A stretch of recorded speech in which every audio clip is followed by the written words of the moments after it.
it's interesting because I never even created a resume. When I was in college, I was encouraged to do one. So I remember getting out my old typewriter. People go to the museum and see typewriters. And I started typing, and I read back the first word I wrote, which was resume. But I misread it and thought it said resume. So I just went back to work. Wow. And anyway, so yeah, Los Alamos is a really important part of my upbringing. It's there that a friend got me into the speech and debate team, which was a funny story in its own right. Because at the time I was playing basketball. Now you're a tall fella, Adam. I'm not very tall, but I was this same height when I was 12. So I was a pretty good basketball player and actually made the team my sophomore year.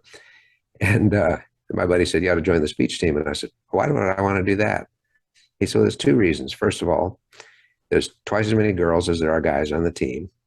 And second, I think you could learn a lot and be good at it. So I went to the first meeting, and sure enough, it was a great experience. So we started getting involved in competitive speaking and debating. The girl I was dating at the time got me into choir and got me into theater. And so in my career, the benefits of being exposed to public speaking and theatrical performance have had a huge, huge impact.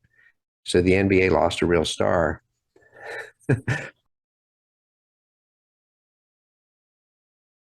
Bill Gates was actually a classmate of mine, although we never met. And I've always admired what he accomplished out of his dorm room. At the same time, I was trying to accomplish something else out of my dorm room, recruiting and building a team with Southwestern Advantage. How incredible is that? You guys were the same class. Well, we were. Now, he never actually graduated. He was a little bit busy building his small enterprise called Microsoft. And you just couldn't manage to recruit him to our company. I don't think we ever met. I doubt we ever crossed paths. But had he, it could have even changed his future too. So there you go. Yeah, Um, might have done well. that's right. If there's going to be a recession, we're just not going to participate. And here's why we're not. Let's lean into our values. Let's lean into what's always made us successful. Let's don't worry about externalities. Let's focus on who we are, where we've been, and carry that forward. Learn to ask the right questions. Mm. Everybody wants to find the answers, but I really think if we ask the right questions, the answers ultimately reveal themselves. A very poor hardscrabble farmer in South Africa was finally fed up with farming, and he said, I want to find riches. This is never going to work for me. So he sold his farm and went on questing for diamonds and ended up penniless and passed away totally broke. Whoever had bought his farm was one day working down by the stream and noticed something shiny in the water and pulled it out, and it was an immense, uncut, almost perfectly developed diamond. And that led to finding other diamonds, other diamonds, other diamonds, and it became one of the most prosperous, successful diamond mines in the entire world. And so the person that gave it up literally gave up acres of diamonds that were in his backyard in pursuit of something somewhere else. Mm. And I've always felt like if we can concentrate on what we have at hand, if a couple of things are in place, if the opportunity is a fair one, if it's honest, if it's decent, if it's fair, if the people we're surrounded with have good values, then why look elsewhere? Let's develop the acres of diamonds that are right here with us. I would say the one thing is to develop a strong set of values and to live those values focused on making the world a little bit better than you found it. That it's pretty easy to be an accumulator. It's pretty easy to be a taker, especially if you have a lot of talent and you're persuasive. But can a person be an accumulator and then a giver at the same time, making the world a better place, not just financially, but in terms of impact? Mm. That's always what I would encourage people to do. Now, the reason we go door to door, here's our secret weapon. Most people are inundated with advertising, Mhm. inundated with messaging. All you got to do is look around. You will have about 3,000 commercial impressions per day hit the individual person, whether it's an item somebody's wearing with a logo on it, or whether it's an online pitch, or whether it's a TV advert, whether it's a radio ad, there's so much clutter that goes on in terms of the marketing world. But when somebody knocks at the door, there's no clutter. There's one person, one Mm. human. If that person has a good message and they're delivering it correctly, fairly, and with integrity, they're going to get attention.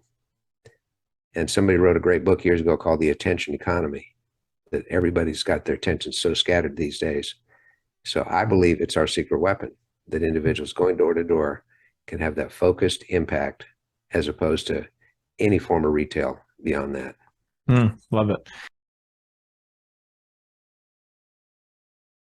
Almost everybody, when they hit a brick wall, said, well, the first thing you got to do is realize you've hit a brick wall. Just acknowledge it, but don't make it a big thing.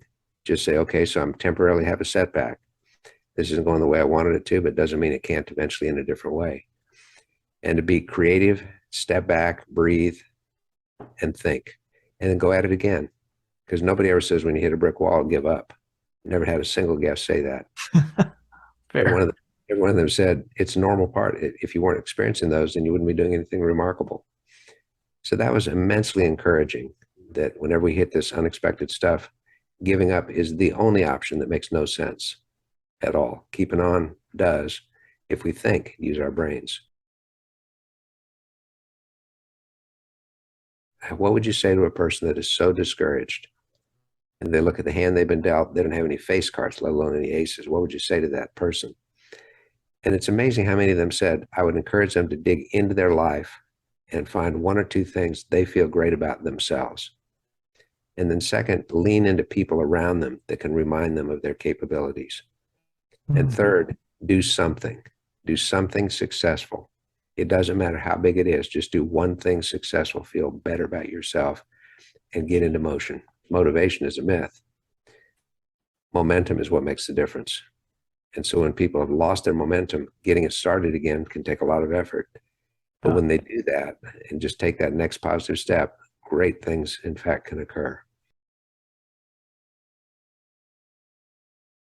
Put the correct kind of emotional blinders on so that we can stay focused on what's ahead and not get too distracted by naysayers, not get too distracted by alternative ways of doing things, because there's always going to be a million alternatives.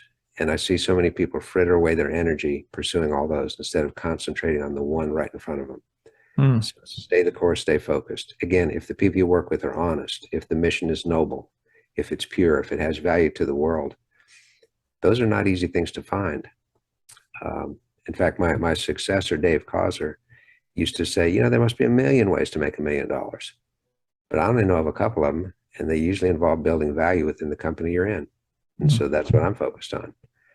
So there's a lot to that. Just everybody's chasing the next shiny thing instead of saying, wait a minute, what can I create out of what I have right here? If you enjoy this podcast, please make sure to subscribe. And to stay updated on everything that the Action Catalyst is up to, make sure to follow us on Facebook and Instagram at Action Catalyst Podcast and on Twitter at Catalyst_Action. And thanks for listening.